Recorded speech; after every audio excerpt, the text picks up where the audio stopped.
Hello, good evening. Good evening, everyone.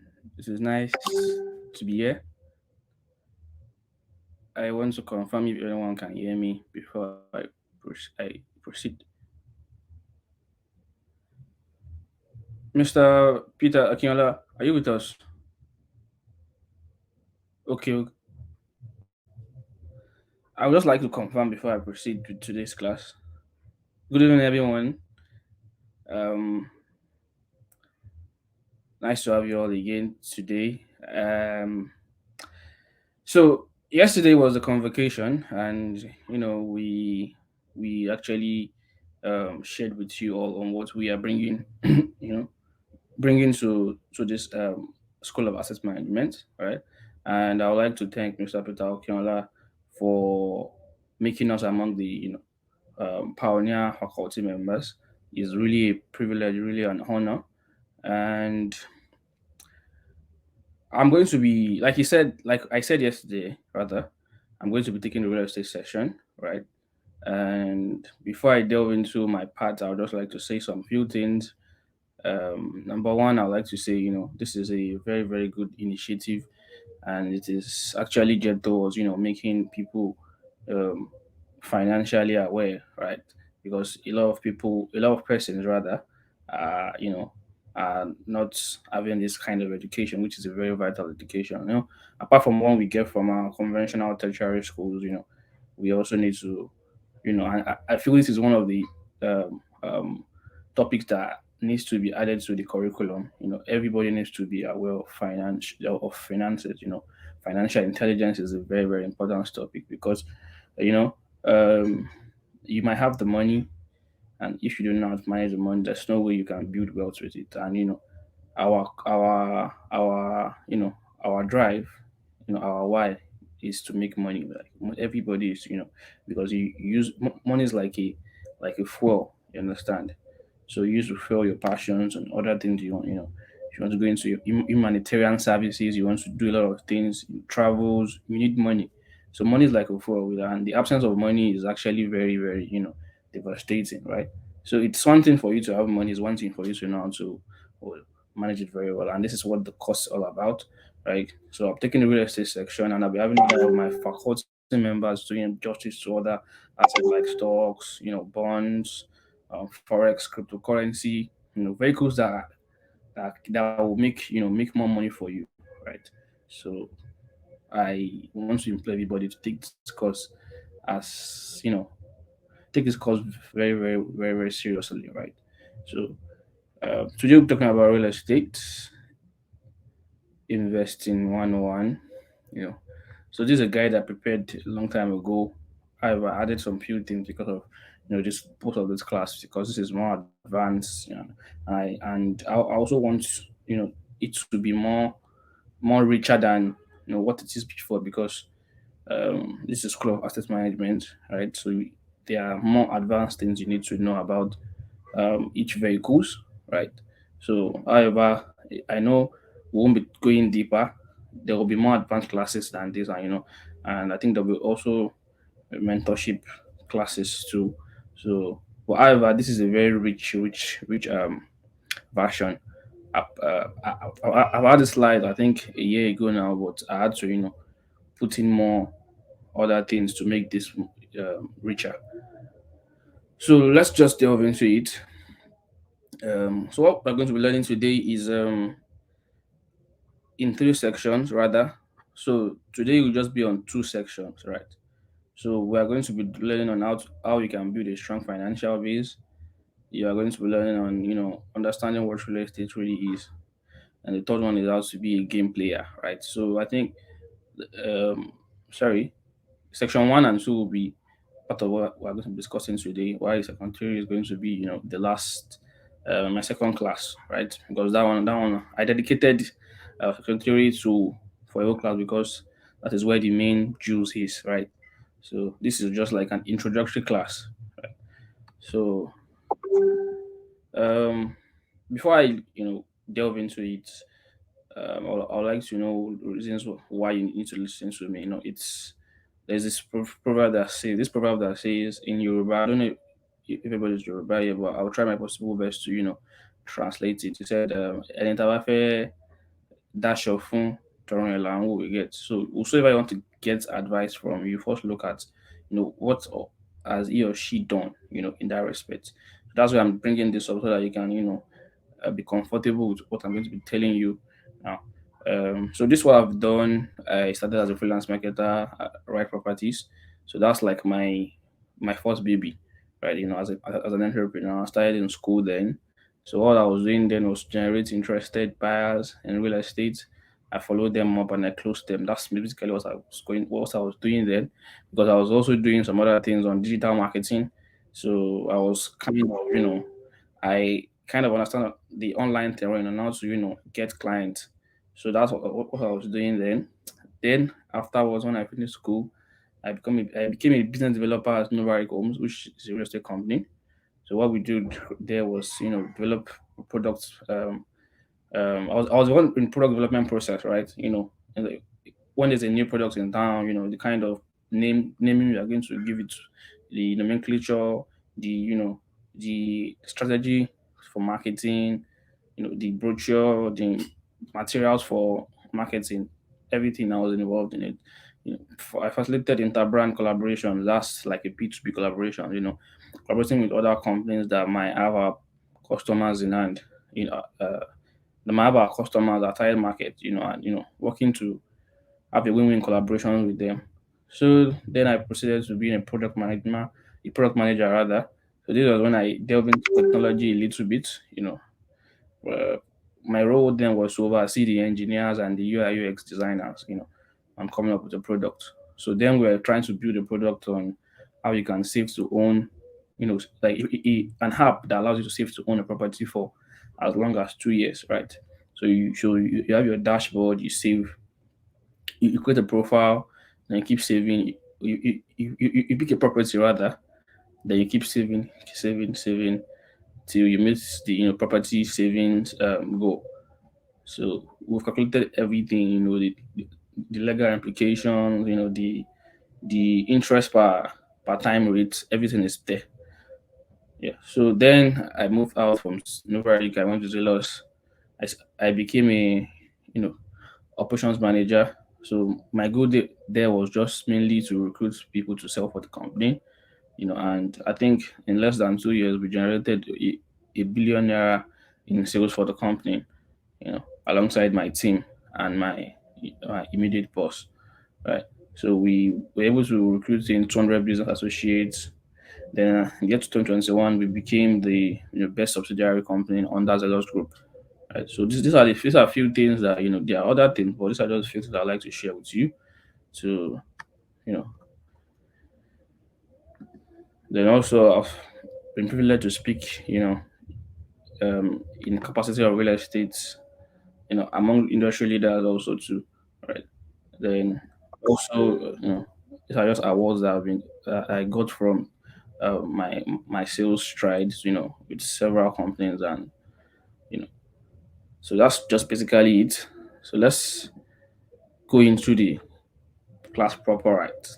Now, I'd like you to see these two images, right? Just picture them in your mind. Do not say anything about them. Like, just snapshot them, put it in in your mind. So we are going to be looking at these images and looking at their relevance in this class right now. So I'd just like you to, look at them critically. You know, the next slide will actually tell us more about these two images. Now, I'd like to go into what an asset really means, right? So, according to Investopedia, an asset is a resource with economic value, that an individual, a corporation, or a country owns or controls with the expectation that it will provide a future benefit. Now, the underlying word there is what future benefit, and economic value. So are the two underlying words: future benefit and economic value. So, whenever you trying to decipher whether this is an asset or not, you need to take those two underlying words and align try to align it with what you are trying to decipher, this will actually give you your answer, right?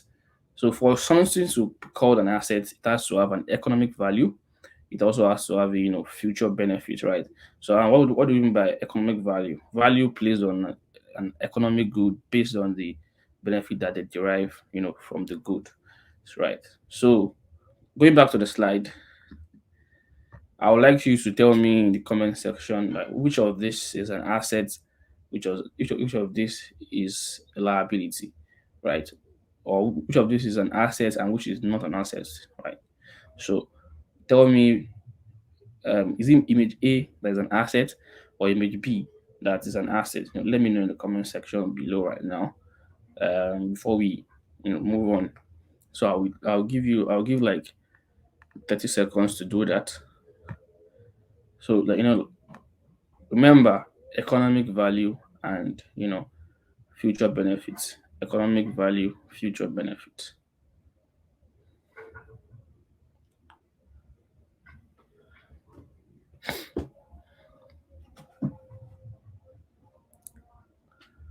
Okay.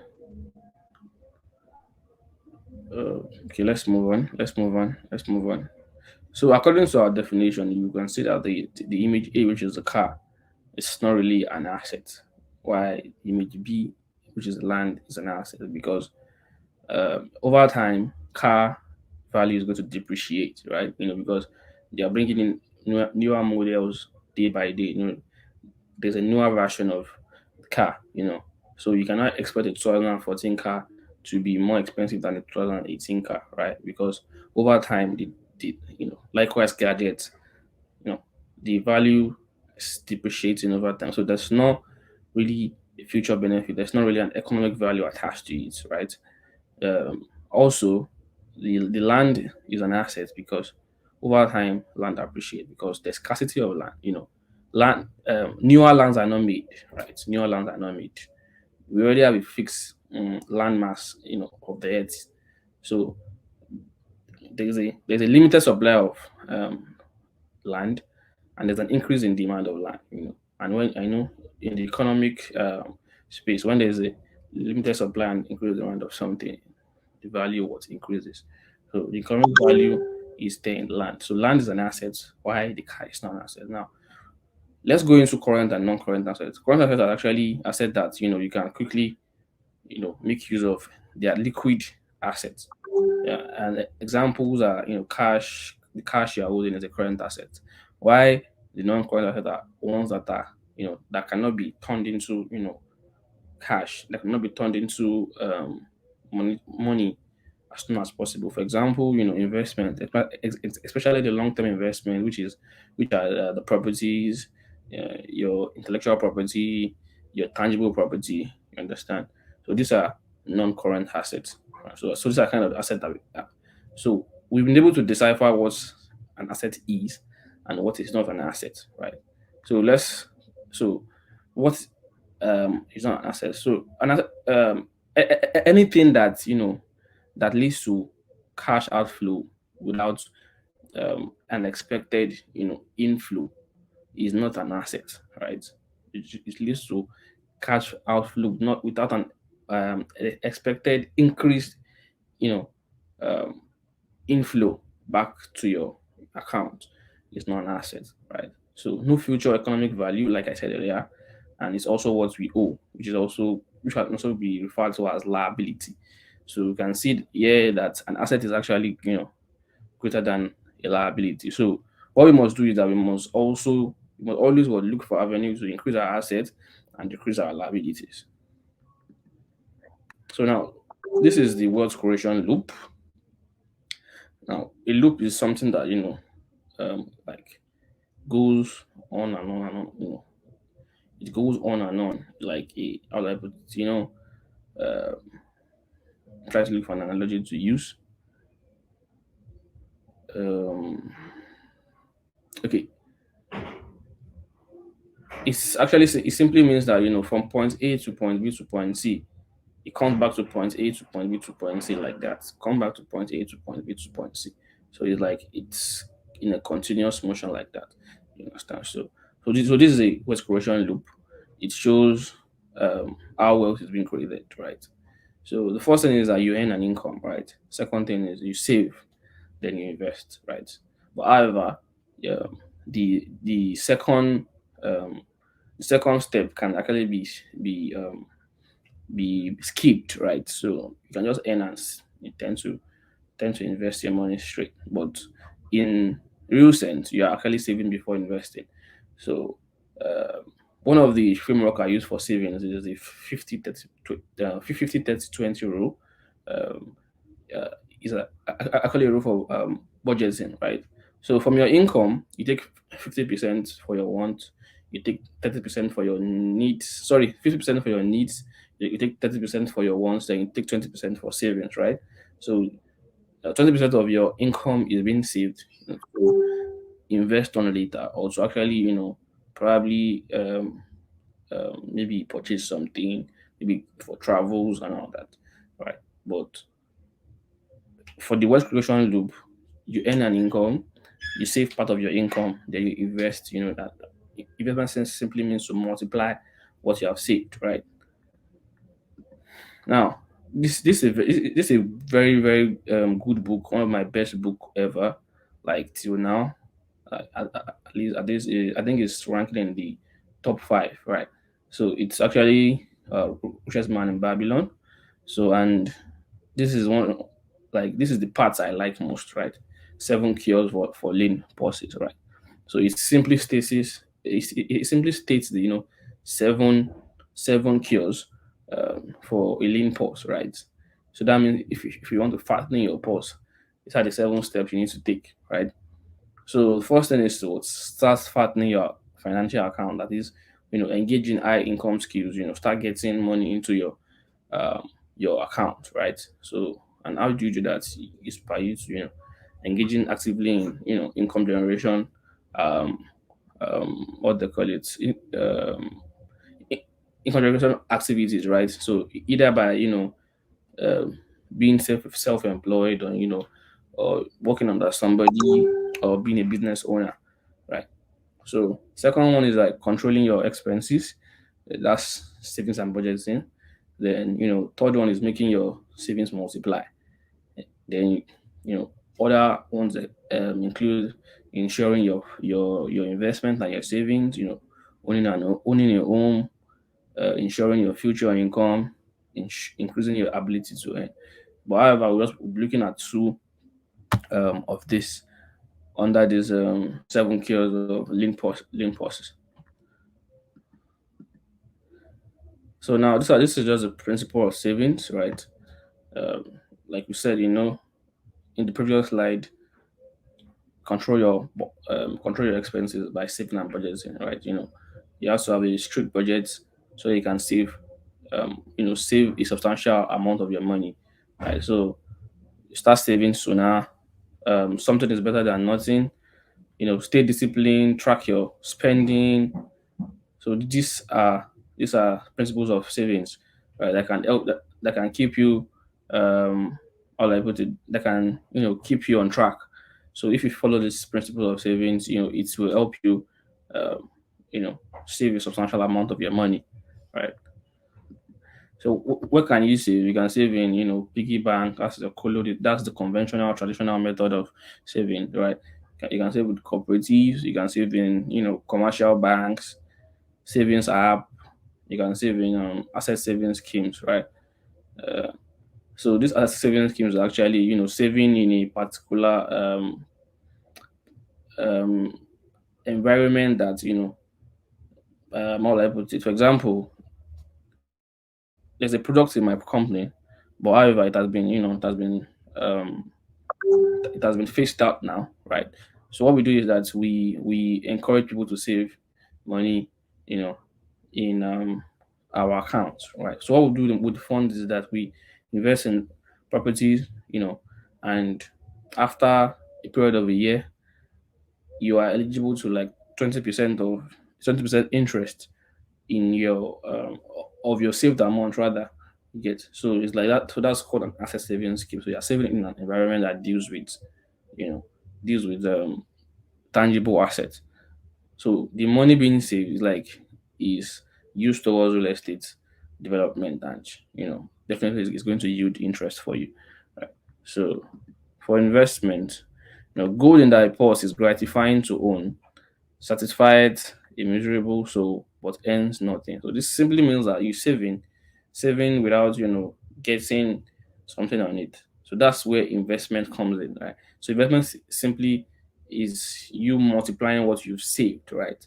So instead of just putting your money lying around, lying fallow without doing anything for you, this is actually a quote from the book Richest Man in Babylon. So I took it from the book and you know use this to actually explain why we need to invest our money, right? Instead of just saving it. So the wealth creation loop is not complete if you do not invest your money, right? So principles of investment, you have to understand the risks of in the investment, and understand the return. How much rate of return will it give you? You have to know your financial limitation, right? So it's actually advisable to not invest practically all your money. you know so you still have to keep some for for living expenses, right? So especially if you're going into long term investment. So know how much you can invest minus your living expenses. So then you can go on and on and on and on like that. Expand. When you expand your earning capacity, you can now start to put in more for investment. Right. So it's never early to start investing. It's never too early, right? So this simply means you're not too young to start investing. You know, there are scenarios whereby even um, parents are investing for their unborn children, right? So why do you think you are too young to start investing if that's the case, right? So invest for long term, be diversified. This simply means no, don't just put your money in a particular investment vehicle. Try and spread across several investment vehicles. Even in real estate, you can diversify in real estate, right? So let's say you invest in a particular location, you can put other of your funds in another location that is just coming up. Put this in one that is developed already. You know, you can diversify even within a particular asset type. You understand? So um reinvest your ROI. Yeah, don't eat your ROI, right? And that's where the law of compound interest comes in, right? You keep compounding your interest, and this is one of the role of the even the richest billionaires in the world, right? The biggest billionaires in the world, they reinvest their ROI. They believe more in compound interest. So you do not just take invest today and eat your ROI, right? So where can you invest? These are places you can invest. You can invest in real estate, mutual funds, money markets, capital markets, agriculture, cryptocurrency. So these are vehicles you can push your money in, and these are just some places that OctaFX, Coinbase. This is my company Zilla SOAMs, right? We deal in real estate, right? These are farm cow, agriculture, bamboo. Bamboo is where you can do stocks there, right? So now, like I said the wealth creation loop is incomplete without investment now. So even though it's a good economic decision to save your money, it becomes a bad decision if the currency is weak. And we're in Nigeria here now, our currency is actually very weak because of inflation rates on the high, the foreign exchange rate is nothing to write them about, right? So saving in this kind of environment is actually very deleterious to your money, right? So you need to look for an environment that will help you multiply your money and even go over the inflation rate. So the wealth creation loop is incomplete without investment. So if you save, you've not really achieved, you don't really met the terms of the wealth creation loop. Now let's look at the brutal reality. Now, according to CBN rates, Naira has devalued 76% over the last 9 years in Nigeria against the dollar. So if you take black market, which is the only trade for Nigerians, it's an additional 36%. So, you know, this is just showing us the level of devaluation of, naira. You know, um, if you had to follow the data, it's an upward. So that means, the total valuation is 224% in the next 18 years. And even our current inflation rate now is 21.9%, right? So you need to look for avenues whereby your money will produce for you, an interest rate that is above the inflation rate. So this is just showing you that, showing us the level of devaluation of naira, over the years, and it's actually opening our eyes to the danger of just saving our money, putting our money in banks that are giving us, minimal interest rates that are even way, way, way, way, way below inflation rates. So the lesson of this slide is just that, we need to look for avenues that will multiply our money for us, that will, abate the effect of um, currency devaluation, right? So inflation erodes the consumer purchasing power, reduces the rate. For example, if an investor earned 5% from investments in stocks, but the inflation rate um, was okay, probably there's an omission here. Maybe this is just like, maybe this is meant to be 7%, right? So that means an investor earns 5%, and the inflation rate is, 7%. Yeah, sorry, or maybe probably it's going to be 3%, right? So that means the investor earned only, 2% in real terms, right? You know, so that means the interest rate is a little bit higher than the inflation rate, and that is not really a good, investment vehicle for this kind of person in this kind of, environment. So in case of Nigeria, where inflation is nearly 17%, you know on savings accounts around, if you put your money at 2%, you know your real interest rate is a negative of 15%, right? So even now, this is an old um, figure of the inflation rate. Currently now in Nigeria, the inflation rate is 21.91%, right?